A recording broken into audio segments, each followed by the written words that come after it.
8ನೆಯ ತರಗತಿಯ ಪ್ರೀತಿಯ ವಿದ್ಯಾರ್ಥಿಗಳಿಗೆ ನಿಮ್ಮ ನೆಚ್ಚಿನ ಚಾನಲ್ಗೆ ಸ್ವಾಗತ.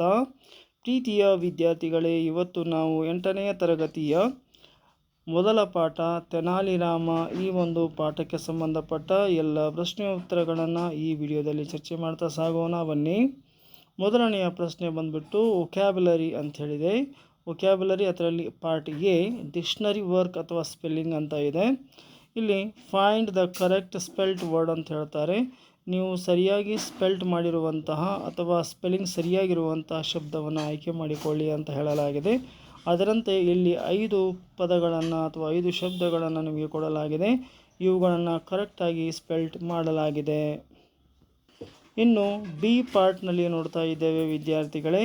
ರೈಟ್ ದ ಅಪೋಸಿಟ್ಸ್ ಅಂತ ಹೇಳ್ತಾ ಇದ್ದಾರೆ. ಚೂಸ್ ಫ್ರಮ್, ಇದರಿಂದ ಆಯ್ಕೆ ಮಾಡಿ ಸರಿಯಾಗಿರ್ತಕ್ಕಂತಹ ವಿರುದ್ಧ ಪದವನ್ನು ಬಳಸಿ ಅಂತ ಇಲ್ಲಿ ಕೇಳಿಕೊಳ್ಳಲಾಗ್ತಿದೆ. ಮೊದಲನೆಯ ಪ್ರಶ್ನೆ ಬಂದ್ಬಿಟ್ಟು ಫಾರ್ ಅಂತ ಇದೆ, ಅದಕ್ಕೆ ನಿಯರ್ ಸರಿಯಾಗಿರ್ತಕ್ಕಂಥ ಅಪೋಸಿಟ್ ವರ್ಡ್ ಆಗಿದೆ. ಅದೇ ಚೆನ್ನಾಗಿ ಬಿಹೈಂಡ್ ಅಂತಕ್ಕಂಥದ್ದು ಫ್ರಂಟ್ ಅಂತಕ್ಕಂತಹ ಅಪೋಸಿಟ್ ವರ್ಡನ್ನು ತೆಗೆದುಕೊಳ್ಳುತ್ತದೆ.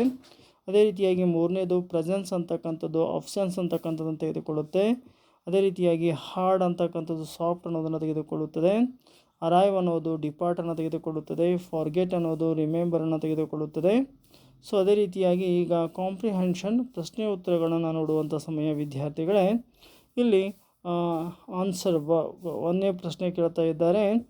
ಹೂ came to Tenali Rama's house one day, ಒಂದು ದಿನ ತೆನಾಲಿ ರಾಮನ ಮನೆಗೆ ಯಾರು ಬಂದರು ಅಂತ ಪ್ರಶ್ನೆ ಕೇಳಲಾಗಿದೆ. ಅದಕ್ಕೆ ಉತ್ತರ ಆ ಸ್ಟ್ರೇಂಜರ್, ಒಬ್ಬ ಅಪರಿಚಿತ ವ್ಯಕ್ತಿ ತೆನಾಲಿ ರಾಮನ ಮನೆಗೆ ಬಂದನು. ಆ stranger came to Tenali Rama's house. ಇನ್ನು ಎರಡನೇ ಪ್ರಶ್ನೆ ಬಂದ್ಬಿಟ್ಟು what did he ask for, ಹಾಗೆ ಬಂದಿರತಕ್ಕಂತಹ ವ್ಯಕ್ತಿ ಅಪರಿಚಿತ ವ್ಯಕ್ತಿ ರಾಮಕೃಷ್ಣನನ್ನು ಅಥವಾ ತೆನಾಲಿ ರಾಮನನ್ನು ಏನೆಂದು ಕೇಳಿದ ಅಂತ ಪ್ರಶ್ನೆ ಕೇಳಲಾಗಿದೆ.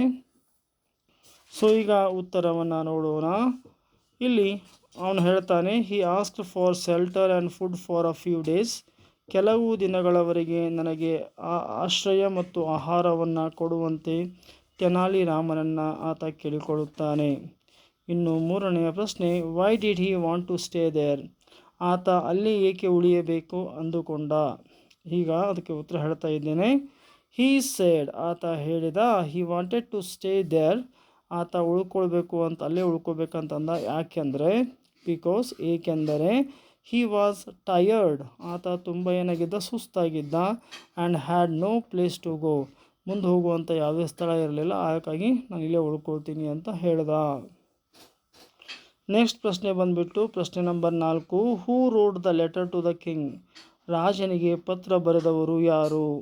The stranger wrote the letter to the king, ರಾಜನಿಗೆ ಪತ್ರ ಬರೆದಿರ್ತಕ್ಕಂಥವರು ಅಪರಿಚಿತ ವ್ಯಕ್ತಿ. ಇನ್ನು 5ನೇ ಪ್ರಶ್ನೆಯನ್ನು ನೋಡ್ತಾ ಇದ್ದೇವೆ. 5ನೇ ಪ್ರಶ್ನೆಗೆ ಉತ್ತರ ಈ ರೀತಿಯಾಗಿದೆ. How did Tenali Rama express his wish to die, Tenali ರಾಮನು ಹೇಗೆ ಸಾಯಲು ಇಷ್ಟಪಟ್ಟ ಅಂತ ಅಥವಾ ಬಯಸಿದ ಅಂತ ಪ್ರಶ್ನೆ ಕೇಳಲಾಗಿದೆ. He said he wanted to die of a old age, ಅಲ್ಲಿ ಆತ ಹೇಳ್ತಾನೆ, ನನಗೆ ವಯಸ್ಸಾದ ನಂತರ ನಾನು ಸಾಯಬೇಕು ಅಂದ್ಕೊಂಡಿದ್ದೇನೆ ಅಂತಕ್ಕಂಥ ಮಾತನ್ನು ತೆನಾಲಿ ರಾಮಕೃಷ್ಣ ಇಲ್ಲಿ ಹೇಳ್ತಾನೆ. ಈಗ ಮುಂದಿನ ಪ್ರಶ್ನೆ ಆನ್ಸರ್ ಇನ್ 2-3 ಸೆಂಟೆನ್ಸಸ್. ಮೊದಲ ಪ್ರಶ್ನೆ ಈ ರೀತಿಯಾಗಿದೆ. What did the stranger request Tenali Rama, ಇಲ್ಲಿ ಅಪರಿಚಿತ ವ್ಯಕ್ತಿ ಬಂದಿರತಕ್ಕಂಥ ಅಪರಿಚಿತ ವ್ಯಕ್ತಿ ತೆನಾಲಿ ರಾಮನನ್ನು ಏನೆಂದು ವಿನಂತಿಸಿಕೊಳ್ಳುತ್ತಾನೆ. The stranger requested Tenali Rama to give him shelter in his house for some days, ಅಪರಿಚಿತ ವ್ಯಕ್ತಿ ತೆನಾಲಿ ರಾಮನನ್ನು ಈ ರೀತಿ ಕೇಳಿಕೊಳ್ಳುತ್ತಾನೆ, ತನಗೆ ಆಶ್ರಯ ಮತ್ತು ಆಹಾರವನ್ನು ಕೆಲವು ದಿನಗಳವರೆಗೆ ಒದಗಿಸಿಕೊಡಬೇಕೆಂದು ಕೇಳಿಕೊಳ್ಳುತ್ತಾನೆ. He said he was tired, ಆತ ಹೇಳಿದ, ನಾನು ತುಂಬ ಸುಸ್ತಾಗಿದ್ದೇನೆ. ನೀಡೆಡ್ ರೆಸ್ಟ್, ನನಗೆ ಒಂದು ವಿಶ್ರಾಂತಿಯ ಅವಶ್ಯಕತೆ ಇದೆ, ಜೊತೆಗೆ ಆಹಾರದ ಅವಶ್ಯಕತೆ ಇದೆ ಅಂತ ಹೇಳಿದ. ತೆನಾಲಿ ರಾಮ ಕೈಂಡ್ಲಿ ಅಗ್ರೀಡ್, ತೆನಾಲಿ ರಾಮ ದಯದಿಂದ ಅದನ್ನು ಒಪ್ಪಿಕೊಂಡನು. ಇನ್ನು ಪ್ರಶ್ನೆ ನಂಬರ್ 2 ನೋಡ್ತಾ ಇದ್ದೇವೆ. What did the stranger write in the letter, ಆ ಒಂದು ಅಪರಿಚಿತ ವ್ಯಕ್ತಿ ಪತ್ರದಲ್ಲಿ ಏನೆಂದು ಬರೆದಿದ್ದನು. The stranger wrote a false letter to the king. In the letter he said that Tenali Rama's wife was ill, she needed immediate medical help ಅಂತ ಬರೆದಿದ್ದ. ಇಲ್ಲಿ ತೆನಾಲಿ ರಾಮನ ಹೆಂಡತಿಗೆ ಮೈಯಲ್ಲಿ ಹುಷಾರಿಲ್ಲ, ಅವಳು ಅನಾರೋಗ್ಯದಿಂದ ಬಳಲುತ್ತಿದ್ದಾಳೆ. ಅವಳಿಗೆ ಅಗತ್ಯವಾಗಿ ಒಂದು ಮೆಡಿಕಲ್ ಮೆಡಿಕಲ್ ಅಂತಂದರೆ ಔಷಧಿ ಅಥವಾ ಒಂದು ಉಪಚಾರದ ಅವಶ್ಯಕತೆ ಇದೆ ಅಂಥೇಳಿ ಆತ ಪತ್ರವನ್ನು ಬರೆದಿದ್ದ. Why did the king became angry with Tenali Rama? Tenali ರಾಮನೊಂದಿಗೆ ಏಕೆ ರಾಜ ಮುನಿಸಿಕೊಂಡ? The king became angry because, ಆ ಒಬ್ಬ ರಾಜ ತುಂಬ ಸಿಟ್ಟಾಗಿದ್ದ. ಯಾಕಂದರೆ he came to know that, ಅವನಿಗೆ ಒಂದು ವಿಚಾರ ಗೊತ್ತಾಗಿತ್ತು. The stranger whom Tenali Rama had given shelter, ಅಪರಿಚಿತ ವ್ಯಕ್ತಿ ಯಾರು ತೆನಾಲಿ ರಾಮನ ಮನೆಯಲ್ಲಿ ಆಶ್ರಯ ಪಡೆದುಕೊಂಡಿದ್ದನಲ್ಲ ಆತ, had tried to kill the king, ಆತ ರಾಜನನ್ನು ಕೊಲ್ಲಲು ಏನು ಮಾಡಿದ್ದ, ಪ್ರಯತ್ನಿಸಿದ್ದ ಅಂತಕ್ಕಂಥದ್ದು ಇಲ್ಲಿ ಗೊತ್ತಾಗುತ್ತೆ. ಇನ್ನು ಮುಂದಿನವಾಗಿರ್ತಕ್ಕಂಥ ಪ್ರಶ್ನೆ ಎಕ್ಸ್ಟ್ರಾಕ್ಟ್ ಬೇಸ್ಡ್ ಕ್ವಶನ್ಸ್ ಅಂತ ಇದೆ, ನೋಡೋಣ. ಇಲ್ಲಿ ಮೊದಲ ಪ್ರಶ್ನೆ ಬಂದ್ಬಿಟ್ಟು ಈ ರೀತಿಯಾಗಿದೆ. It is because of you that an attempt was made to kill me. Who does me refers to? ಇಲ್ಲಿ ಮೀ ಅಂತಂದರೆ ಯಾರು ಅಂತಂದರೆ me refers to the king. Who made an attempt to kill the king? A stranger.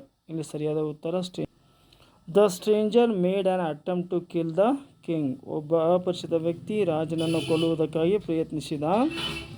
Y does you refers to? Who does you refers to? ಇಲ್ಲಿ you ಅಂದರೆ ಯಾರು ಅಂತ ಕೇಳಲಾಗಿದೆ. You refers to Tenali Rama. ಇನ್ನು ಎರಡನೇ ಪ್ರಶ್ನೆ ನೋಡ್ತಾ ಇದ್ದೇವೆ. How could an intelligent man like you make such a grave mistake? ಇಲ್ಲಿ ಹೂ ಆಸ್ಕ್ಡ್ ದಿಸ್ ಕ್ವಶನ್? ಈ ಪ್ರಶ್ನೆಯನ್ನು ಕೇಳಿರ್ತಕ್ಕಂಥವ್ರು ಯಾರು ಅಂತಂದರೆ the king asked this question. ಇದನ್ನು ಪ್ರಶ್ನೆ ಕೇಳಿರ್ತಕ್ಕಂಥವರು ರಾಜ. Who was this intelligent man here? ಇಲ್ಲಿ ಆ ಒಬ್ಬ ಇಂಟೆಲಿಜೆಂಟ್ ಬುದ್ಧಿವಂತ ವ್ಯಕ್ತಿ ಯಾರು? The intelligent man was Tenali Rama. ಮೂರನೆಯ ಪ್ರಶ್ನೆ, ಕೊನೆಯ ಪ್ರಶ್ನೆ ಇದೆ. What was the grave mistake? ಇಲ್ಲಿ ಆಗಿರ್ತಕ್ಕಂಥ ಗಂಭೀರ ತಪ್ಪು ಯಾವುದು? The grave mistake was believing the stranger and giving him a shelter. ಇಲ್ಲಿ ಆ ಒಬ್ಬ ಅಪರಿಚಿತ ವ್ಯಕ್ತಿಗೆ ಆಶ್ರಯವನ್ನು ಕೊಟ್ಟಿರ್ತಕ್ಕಂಥದ್ದೇ ಒಂದು ಗಂಭೀರವಾಗಿರ್ತಕ್ಕಂತಹ ತಪ್ಪು. ಸೊ ಪ್ರೀತಿಯ ವಿದ್ಯಾರ್ಥಿಗಳೇ, ಇಲ್ಲಿ fill in the blanks with a preposition ಅಂತ ಹೇಳಲಾಗಿದೆ. ಪ್ರಿಪೋಸಿಷನ್ಗಳ ಇಲ್ಲಿ ಕೊಡಲಾಗಿದೆ, ಅವುಗಳನ್ನು ಸರಿಯಾಗಿ ತುಂಬಬೇಕಂತ ಹೇಳಲಾಗಿದೆ. ಅದೇ ರೀತಿಯಾಗಿ ಇಲ್ಲಿ 6 ಪ್ರಶ್ನೆಗಳಲ್ಲಿ ಸರಿಯಾಗಿರ್ತಕ್ಕಂಥ ಪ್ರಿಪೋಸಿಷನನ್ನು ಫುಲ್ಫಿಲ್ ಮಾಡಲಾಗಿದೆ. ಸೊ ಅದನ್ನು ನೋಡಿ ನೀವು ಅದನ್ನು ಬರ್ಕೋಬೋದು ವಿದ್ಯಾರ್ಥಿಗಳೇ. ಇನ್ನು ನಾವು ಬಿ ಪ್ರಶ್ನೆಗೆ ಹೋಗೋಣ. rearrange the words into meaningful sentences. I had forgotten to take his bag. He did not utter a word. ಅದೇ ರೀತಿಯಾಗಿ a big crowd gathered outside his house. He did not say a word. They have made beautiful kites. ಇನ್ನು Prem question ಕೇಳಲಾಗಿದೆ ವಿದ್ಯಾರ್ಥಿಗಳೇ. ಇಲ್ಲಿ question frame ಮಾಡ್ತಕ್ಕಂಥದ್ದು ಉತ್ತರ ಕೊಟ್ಟಿರ್ತಾರೆ ಅವರು, ಪ್ರಶ್ನೆಗಳನ್ನ ಫ್ರೇಮ್ ಮಾಡಬೇಕಾಗತ್ತೆ. Tenali Rama's wife was ill. Whose wife was ill? ಯಾರ ಹೆಂಡತಿಗೆ ಮೈಯಲ್ಲಿ ಹುಷಾರಿರಲಿಲ್ಲ. The stranger was hiding behind the main door. ಇಲ್ಲಿ ಅಪರಿಚಿತ ವ್ಯಕ್ತಿ ಮೇನ್ ಡೋರ್ನ ಹಿಂದ್ಗಡೆ ಅಡ್ಕೊಂಡಿದ್ದ. Where was the stranger hiding? She asked for a glass of water. What did she ask for? My bag is on the bookcase. Where is your bag? He went to market to buy some vegetables. Why did he go to the market? So ಇಲ್ಲಿವರೆಗೆ ನಾವು frame ಕ್ವಶನನ್ನು ನೋಡಿದ್ವಿ. ಇಲ್ಲಿ 4ನೆಯ ಮುಖ್ಯ ಪ್ರಶ್ನೆಯಾಗಿ spoken English ಇದೆ. Dialogue practice ಮಾಡಬೇಕು ನೀವು. You can practice this with your partner ಅಂತ ಹೇಳಲಾಗಿದೆ. Tip use polite tone and I would like, shall we for natural conversation. ಇಲ್ಲಿ ಸಹಜವಾಗಿರ್ತಕ್ಕಂಥ ಸಂಭಾಷಣೆಗಾಗಿ ನೀವು ಪೊಲೈಟ್ ಗೌರವಯುತವಾಗಿ ಈ ಪದಗಳನ್ನು ಬಳಸ್ಕೋಬೋದು. ಐ ವುಡ್ ಲೈಕ್ ಮತ್ತು ಶಾಲ್ ವಿ ಅಂತಕ್ಕಂಥ ಪದಗಳನ್ನು ಇಲ್ಲಿ ಬಳಸಬಹುದು. ನೆಕ್ಸ್ಟ್ ಬಂದುಬಿಟ್ಟು ವರ್ಡ್ ಗೇಮ್ ಅಂತ ಇದೆ. ಇಲ್ಲಿ ಮೊದಲನೇದಾಗಿ ಬಂದಿರತಕ್ಕಂಥದ್ದು ಅಪೋರ್ಚುನಿಟಿ.